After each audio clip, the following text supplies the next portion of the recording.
If you recall, yesterday we looked at the definition of the derivative of a function at a point. Remember, this derivative business is just find the slope of the line tangent to a curve at a given point.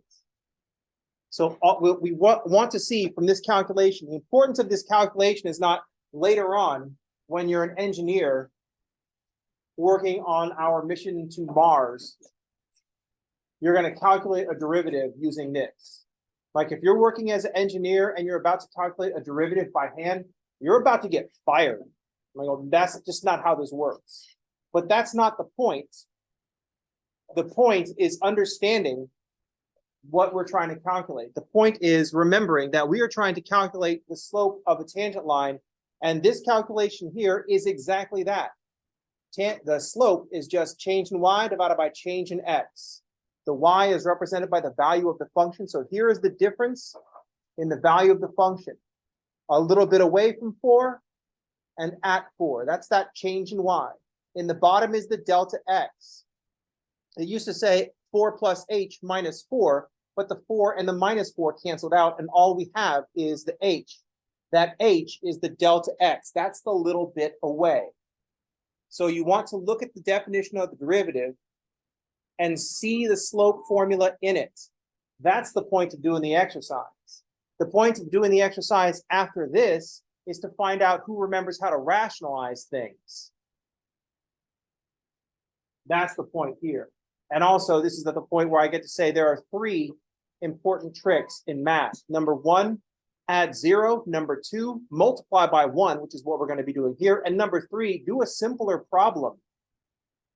Knock the problem down 1 level and then see if you could translate that problem back up. A lot of times this involves guessing, but remember, when we're doing science and this kind of work, guessing is all we ever do. Guessing or listening to advice of people that have previously guessed, so we don't have to try what they tried before. Does that make sense? All you're ever doing is guessing. That's all you ever have. That and listening to the advice of those who have gone before. So in this case, yesterday we did an x squared when x equals 3. And all we had to do was some algebra. I had like a 3 plus h squared. We just multiplied that out. Here we don't really have that option because I don't have this exponent, this square root, this exponent, and it's being applied to a sum. There's not really a lot I can do. So I happen to secretly know that someone does know what to do. So what should we do in this case?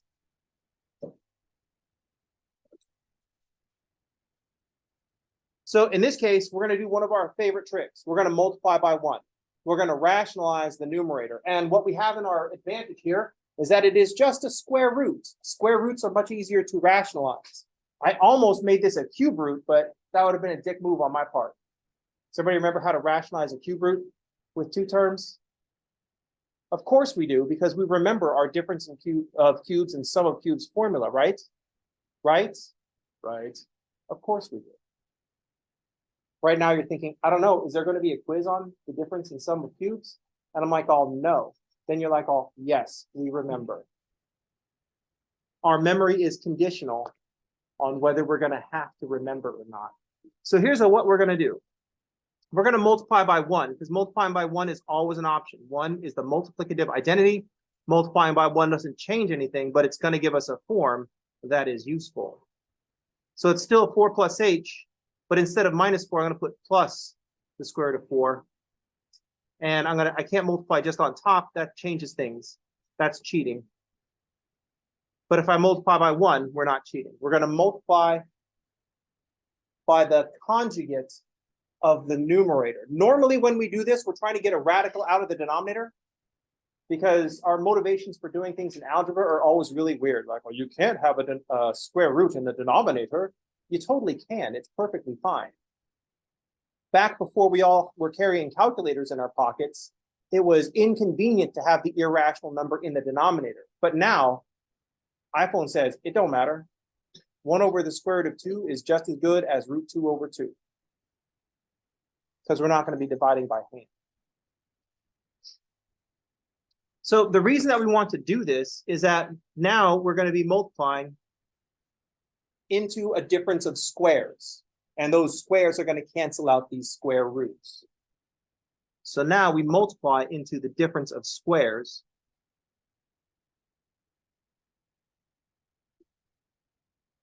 So I'm going to have a 4 plus h times a square root of 4 plus h times another square root of 4 plus h is going to leave a 4 plus h.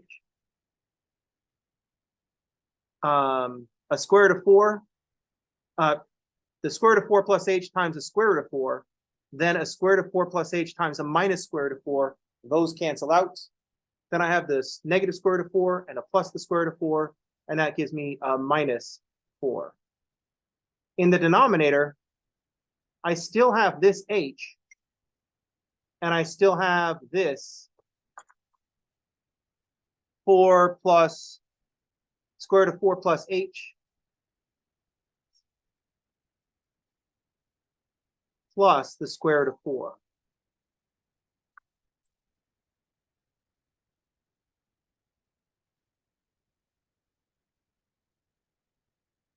But this is how we're going to get rid of the h. Now, the similar thing that happened yesterday. Yesterday, we had those two 9s cancel out. Now we're having these 4s cancel out. That leaves an h all by itself in the numerator, and that allows us to cancel the h from the denominator. That was our goal because we want to let h go to 0. So now we can cancel out the 4 plus 4 and the minus 4.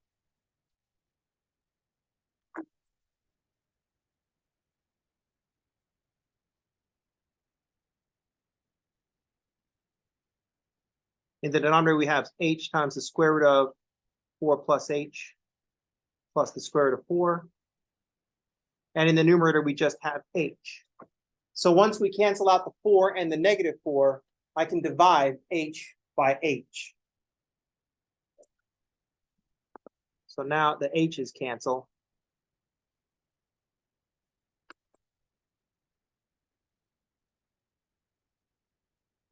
And now we can let h go to 0.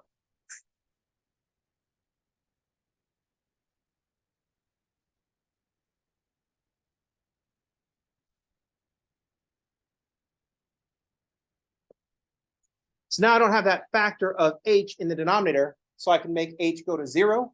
I have 1 over 2 times the square root of 4.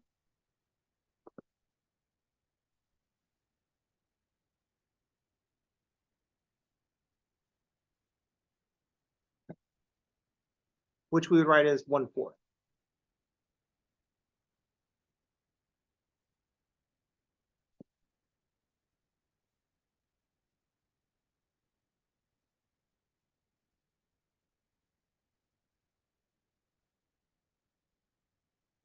Questions? We've been lucky in the first 2 examples that we see because I've been using algebraic functions. I had a polynomial function yesterday. I had a radical function today. So we got to get away with canceling this h just by using algebra. Just grab our algebra hammer, hit the problem a few times, the h's cancel out. We don't always get to do that. Lucky us.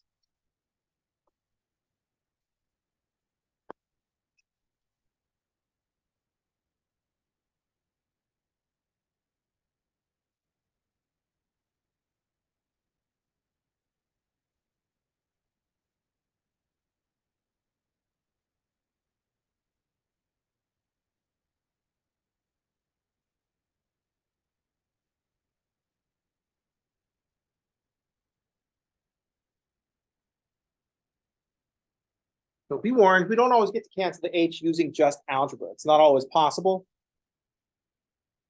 But when it is, we need to be happy about it. So let's be happy about this for a second. Yay. Very good. By happy, I don't mean like happy, I mean like math happy, right? There's like a maximum amount of happy that you can have when you're in a math class. I call that math happy. That's all we need to be. We don't need to be like actually happy.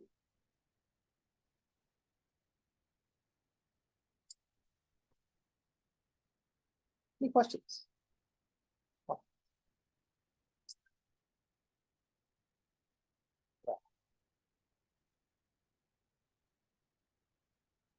I'm going to change the game very slightly. So in the previous two examples, I've said find the slope of the line tangent to the function at a given point. But we can also find the general derivative of a function. We can just find the derivative of a function.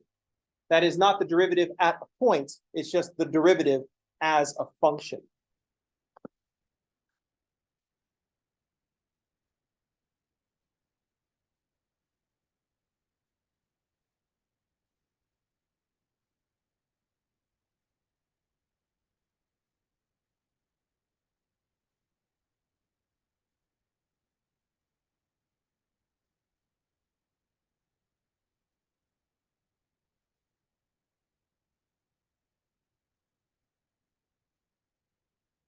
Because it's inefficient. Let's suppose I needed the slope of the line tangent to the square root of x at some point other than x equals 4, like at x equals 9. It would be more efficient just have a function that would just tell us at any point.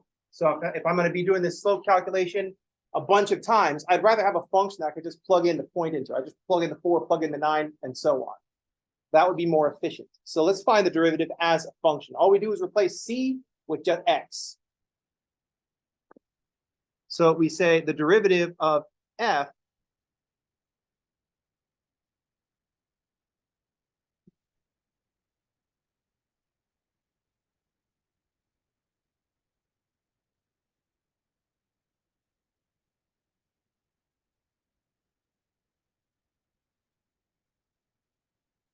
instead of c being some constant, we're writing a function. Notice there's an x, a variable x, instead of a constant c. So now we just have a variable x instead of a constant c.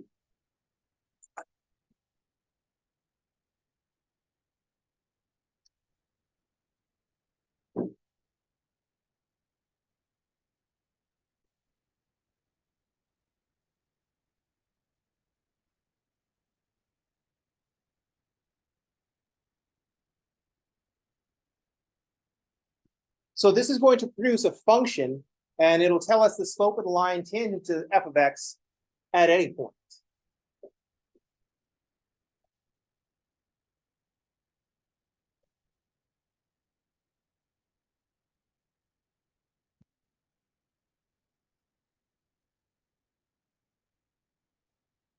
And it will allow me to do a third example where I have a rational function.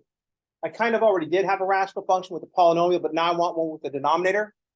And we're just going to go back to do some algebra and cancel the h. It's like 3 examples that you should see when you're in a Calc 1 class.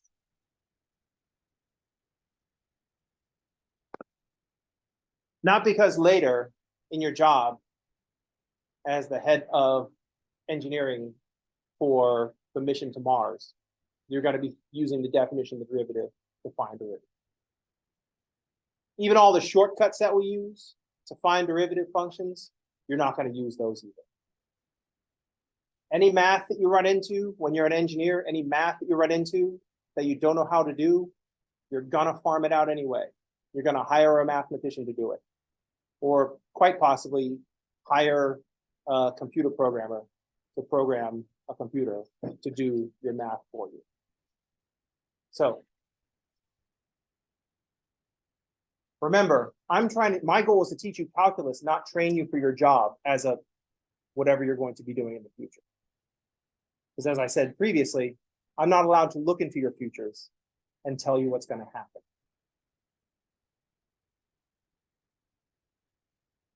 I'm like sitting there looking in the teacup. I'm like, oh, dude, it's right here. Why don't I just tell them? They're like, oh, no, you can't do that, man. It's like, oh, why do I have to be all roundabout about it? And it's like, oh, here's some math that you might find useful in the future. Wink. Why don't I just tell them what the future holds? It's debt. You're all students. It's debt. Debt is what's in the future. When people talk about college being a scam, it's not because like calculus is false. It's not because this is not useful knowledge, not directly or indirectly. It's not because it's not useful or important. The scam part is that college is a vehicle for debt.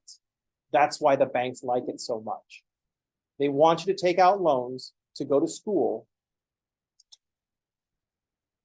so that you can have so we can burden you with a bunch of undischargeable debt. Because once you have that, you know, no work, no credit. Once you have that, we own you. That's how we own you without like technically like owning you, because we're not supposed to be able to do that. Do you know what I mean? I don't know if anybody's taking out loans to do this activity, but there are worse financial decisions, but not many. You know what I mean? It's kind of like relationships. People are usually like, oh, cheating is the worst thing you could do in a relationship. It's like, oh, no, not even close. Cheating is not even close to the worst thing you could do to another person that you're in a relationship with. You know what it is? Credit. You get a phone plan together, congratulations. You just signed up to ruin each other's credit. I mean, you might as well get married at that point. You get a phone plan together, you are asking for that person to ruin your credit. If you don't think that's going to happen, you're probably the one that's going to ruin their credit. You know what I mean? It's like co-signing. If your friend needs you to co-sign, you don't want to be on that. Like when you co-sign for a car, you bought that car. You don't have to ask to borrow it. You fucking take it. It's yours. You are getting a loan together. And if that person tanks that and the car gets repossessed, your credit is ruined. That's way worse than cheating, because cheating, you just like break up, be mad for a while, be sad for a while, move on. Credit, that shit sticks around. I mean, the two of you may have forgotten each other, but the bank remembers. You know what I mean? That is the worst. That's Leach's relationship advice. If you want more evidence, just watch like Judge Judy. It's all people doing dumb shit like co-signing for loans and getting phone plans together.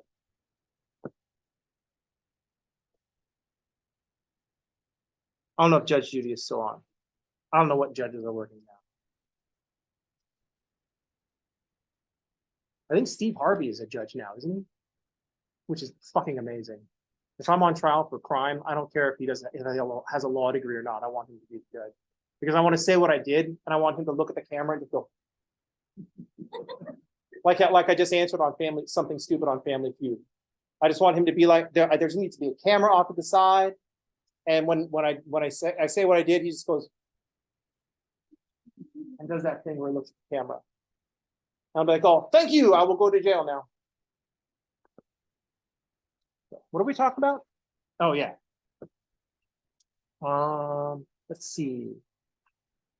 Let's go. Oh, I can't call it h of x. What the hell? Let's call it p of x.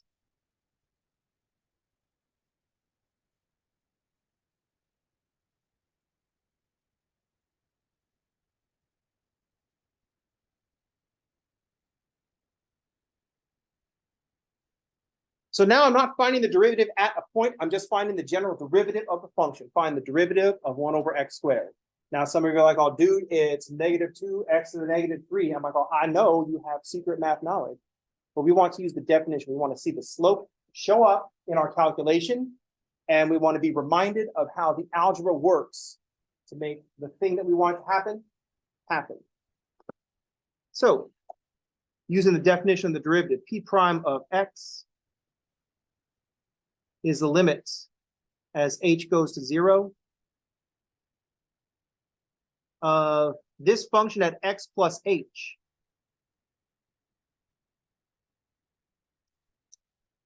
Then this function at x all over h. Change in y divided by change in x. That's all that slope is. Change in y divided by change in x. Can't do it at 1 point, so we do it at 2 points that are very close together. How close together? As close as we need them to be to find out what's going on. This is an algebraic function, so presumably we can get rid of that h doing some algebra. And the nice thing about this rational function is that there's some algebra for us to do. I'm just going to get a common denominator in the numerator and then see if I can cancel the we all know that it's going to cancel, right? Let's see where this is going. It's not like there's a surprise. It's not like we're going to have a surprise ending. Leonardo DiCaprio says, "Look out for the iceberg," and then the Titanic continues to sail on and everything's cool.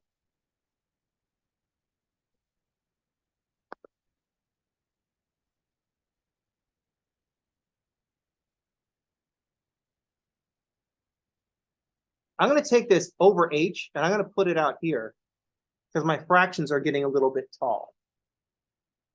Dividing by h is multiplying by 1 over h.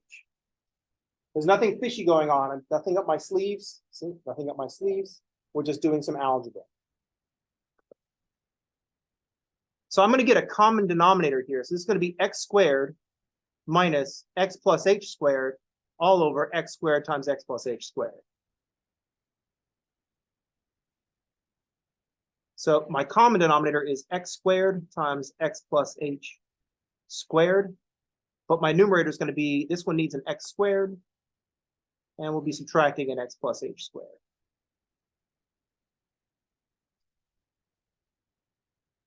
Let's make a note of what we did. We got a common denominator in the numerator.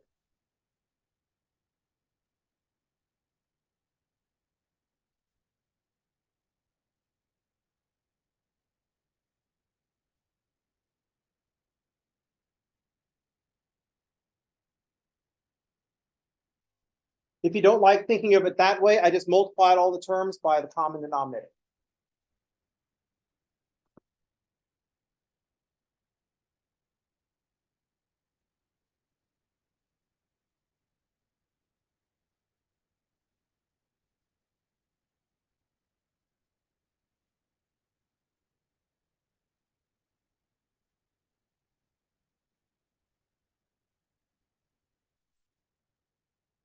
If you don't like that, I'm going to multiply everything by x squared times x plus h squared.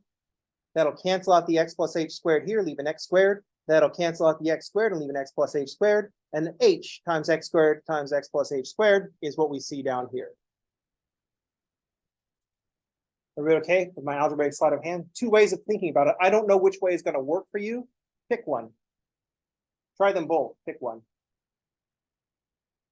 Now we can see in the numerator the same thing's going to happen with our x squared. We're just going to multiply this out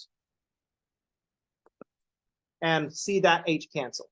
So I'll have a limit as h goes to 0 because I still can't make h equal to 0. In the numerator, I have x squared minus x squared plus 2xh plus h squared.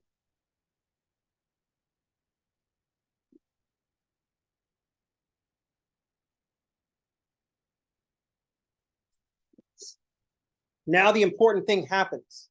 The x squared and the x squared cancel out. So everything in the numerator has an h in it. That will be able to factor out and cancel out. So if I distribute this negative, it's going to be a negative x squared minus 2xh minus h squared. Then the x squared and the minus x squared go away.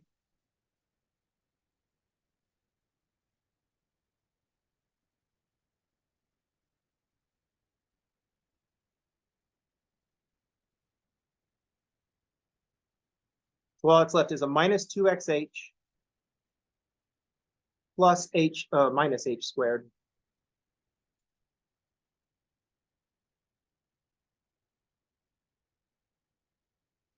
Now we notice that the numerator, all the terms have a common factor of h that we can factor out and then cancel out.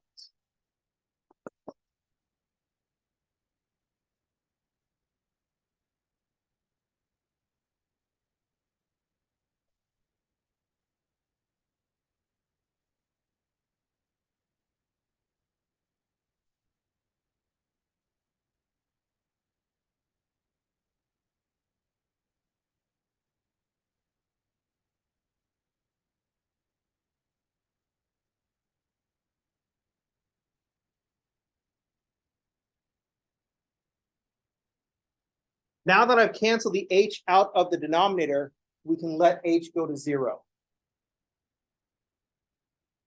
Now we can finally let h go to 0. And we end up with minus 2x over x squared times another x squared.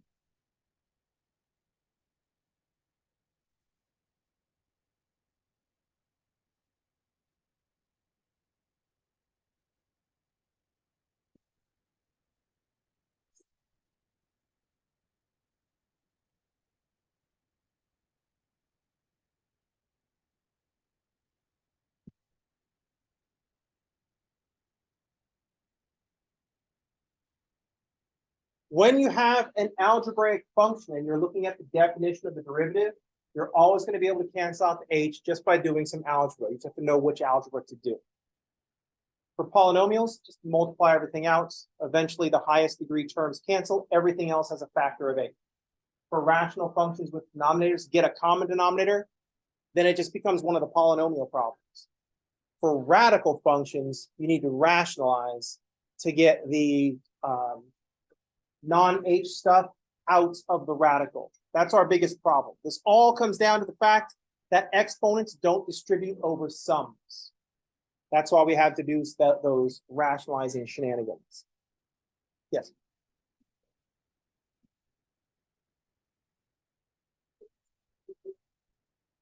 We can't let h be 0 before we cancel it out of the denominator, because then we're dividing by 0.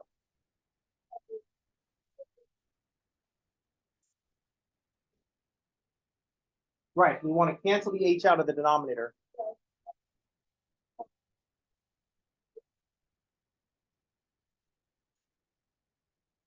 But h is not a factor. At this point, I don't have h as a factor. When h is equal to 0 here, I have x plus h squared. That just becomes x squared, and that's okay. Up here, I have 2x minus h, but h here is a term, and I can have a 0 term. So letting h go to 0 in this stage doesn't lead me to 0 over 0. At every stage before that, before I canceled this h here, every stage before that, I was looking at 0 over 0. And that's indeterminate. We got to figure out what 0 over 0 equals in this case.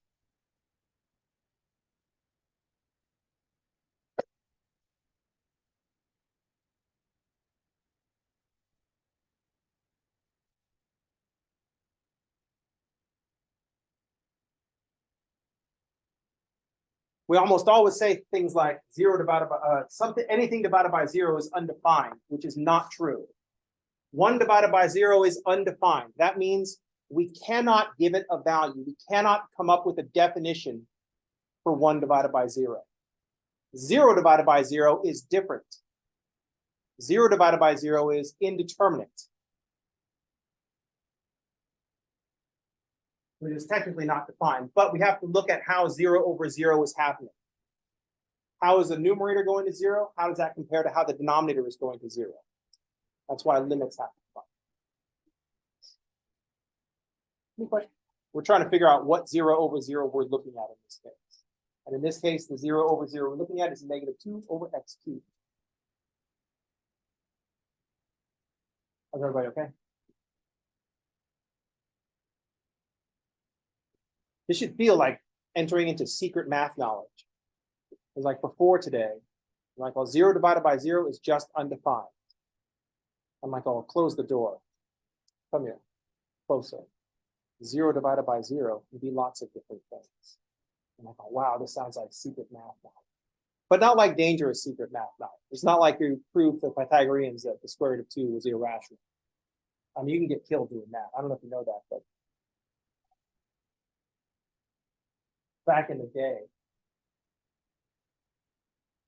Pythagoras, less of a math teacher dude and more of like a cult leader. And back in the day, the Pythagoreans the ancient Greeks, they used to say things like, all numbers are rational. They used to believe that all numbers are rational.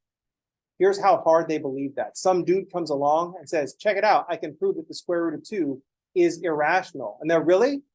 Hang on a second, close the door. Go ahead. Incredulously, go ahead. And he's like, oh, here you go. Square root of 2 is irrational, QED. And they're like, oh, well, shit. We're going to have to think about that. Why don't you come fishing with us? And all right. And then they gave him the Fredo treatment out in the Mediterranean. Threw him overboard. And all, job done. That's how protective they were of the thing that they believed really hard. And they couldn't prove it. So they just believed in it harder. And then when someone comes along and says, oh, check it out, all we have to do is look at this different kind of number. And like, oh, no, we're not going to do that.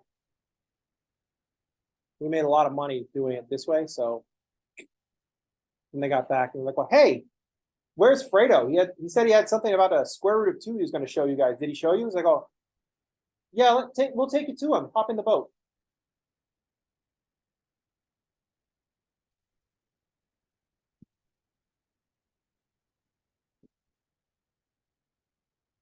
I don't know if that story is true, but it sounds like it could be true.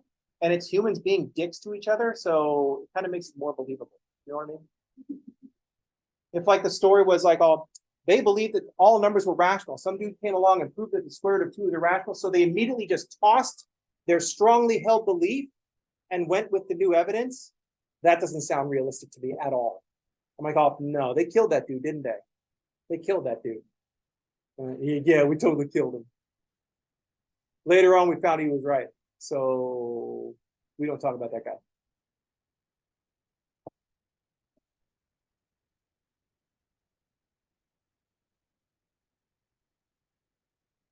Any questions?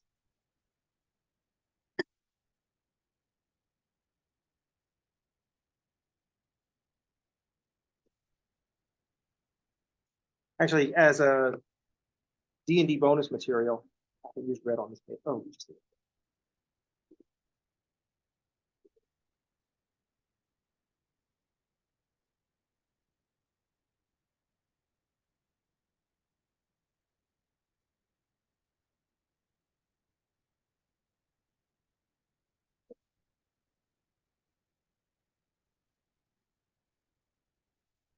so as a D&D DVD bonus material, in the director's cut, I do the example where g of x is the cube root of x, and then ask you how to rationalize it.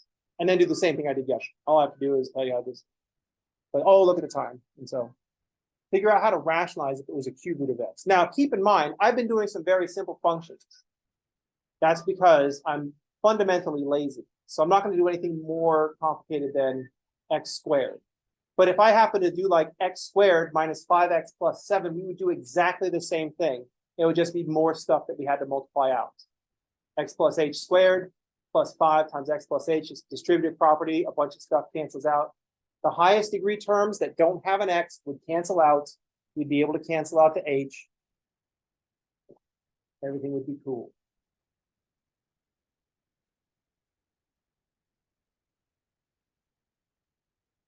How's everybody okay?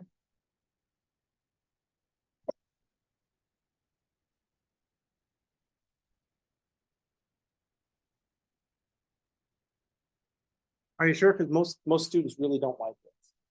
But I kind of implied that this would be like on a quiz or some shit. I mean, it sounds like you're just going to be asking us if we see the slope formula. So if we just say yes, can we just like move on to the shortcut part? Then I make it at 100% of the final.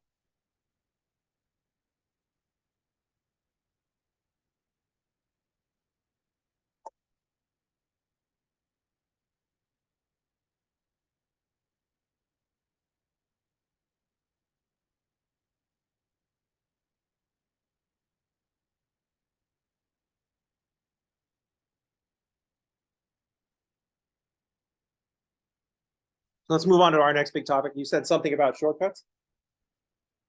This is why I don't write books. Is that what title sections of the books are? You said something about shortcuts, and then the whole book would be like laid out like a script. And then publishers were like, oh, this is very clever, Professor Leach. Can you make it suck more? Let's suck some of the personality out of it. And instead of calling the book fucking limits, man, let's call it calculus. They're all called calculus. I mean, that'd be like if every band just named their debut album.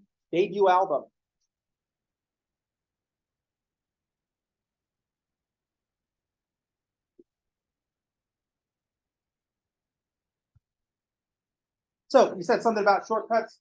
Now, we want to be able to find derivatives quickly. So let's talk about some shortcuts to differentiation. Now, for those of you who read ahead in the book, you're like, oh, dude, shortcuts derivative to different derivatives doesn't show up until chapter 3. It's like, oh, don't worry. I'm a professional. Don't try this at home. Read the book in order. But with professional care and guidance, we can skip some things and then come back to the earlier stuff later. It's less about like a linear story and more like a Tarantino movie. You could show it out of order. You could cut it out of order. It'll work out fine. Plus, the music would be better. There'd be a lot of swearing and it'd be super offensive. And let's not start with the feet thing, but we can change the order if we want. The main thing is I want us thinking about the shortcuts while we're doing all this business. So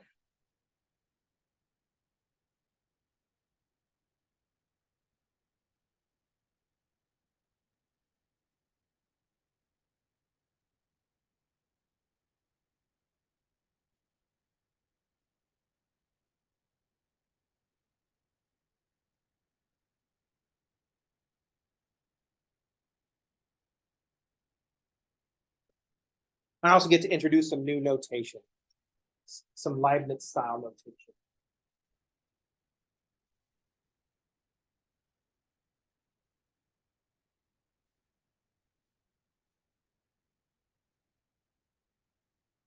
That d over dx, it's like d blank over dx. That is instructions to say, take whatever comes next, take the derivative of that thing with respect to x. Think of the whatever comes after this, that's the y, and then we're doing a dy dx. It's like a reminder. Leibniz wants you to remember that this derivative is just a slope calculation. Leibniz wants you to remember that. Newton is like, oh, I'll put the prime at the end of it, so that you can kind of remove context. In fact, Newton's notation, original notation, was to take the f and not put a prime after it, but to put a dot directly above the f. Now, it's fine now, right? Because we have computers to type shit for us. But back in Newton's day, he didn't have computers to type shit for us. And if I wanted to print something that had a little f that had a special dot over the top of it, I had to make a new little chunk of metal with an f with a dot over the top of it. And the printer's like, oh, Newton, what the f is this? And it's like, oh, that's my notation for fluxions. He didn't call them derivatives, call them fluxions, because he was British. And the printer's like, oh, I don't have an f with a dot over it. And Newton's like, oh, not my problem, dude. And so the printer's like, oh, I'm gonna put a prime at the after the f, because I have a little f and I have a little prime. And for you, Mr. Newton, I have an f and a u. So this is more of a Leibniz notation, d over dx. It says take the derivative of whatever comes next with respect to x.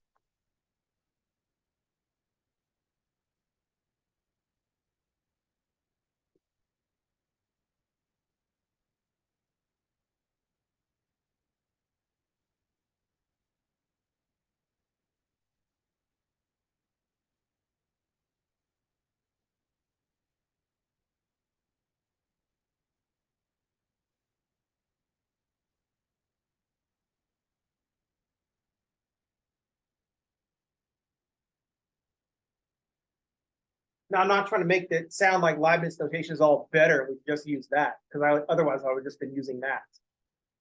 Because this is inconvenient. It's like, well, now what do you do when you want to plug in 3? And Leibniz is like, oh, well, you make it like a vertical line and put a 3 down here. I was like, well, that sounds overcomplicated. And Leibniz is like, oh, German, so yeah.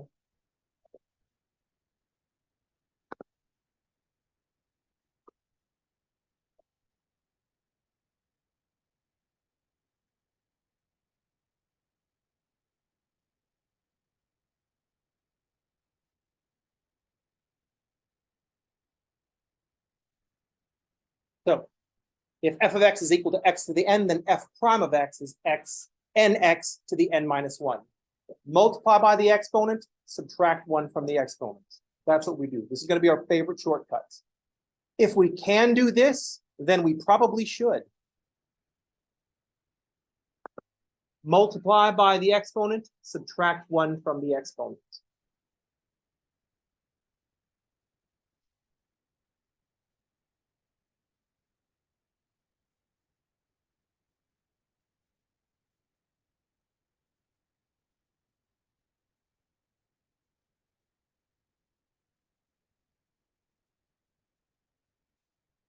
Favorite shortcut.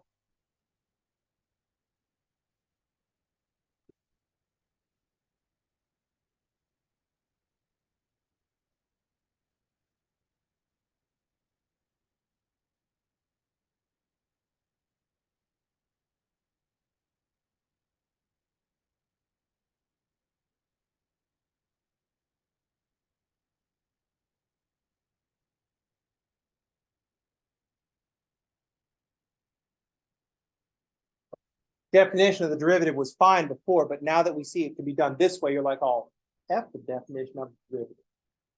I want to do the shortcut. But notice that when we write just this shortcut, when we take the easy way, when we take the easy path to power, we lose sight of what all this means.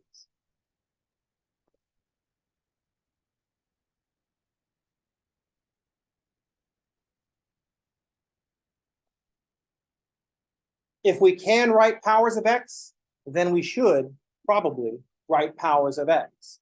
What's this? The exponent here. 1/2. So we're going to read g of x equals root x as x to the 1/2 power. So g prime of x is 1/2 x to the 1/2 minus 1, or negative 1/2.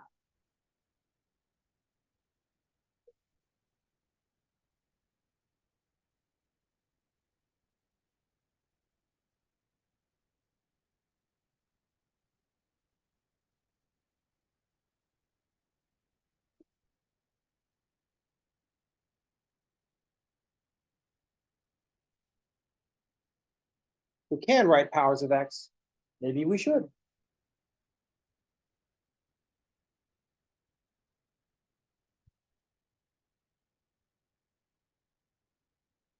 I love the power rule.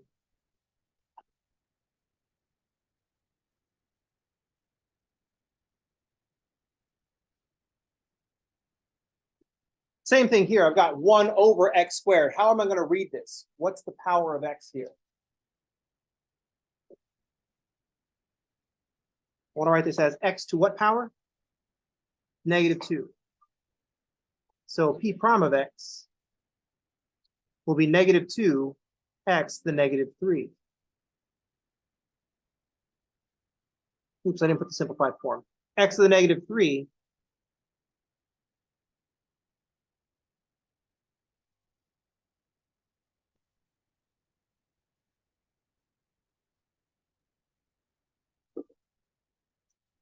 x to the negative 3 I can write as x to the 3rd in the denominator.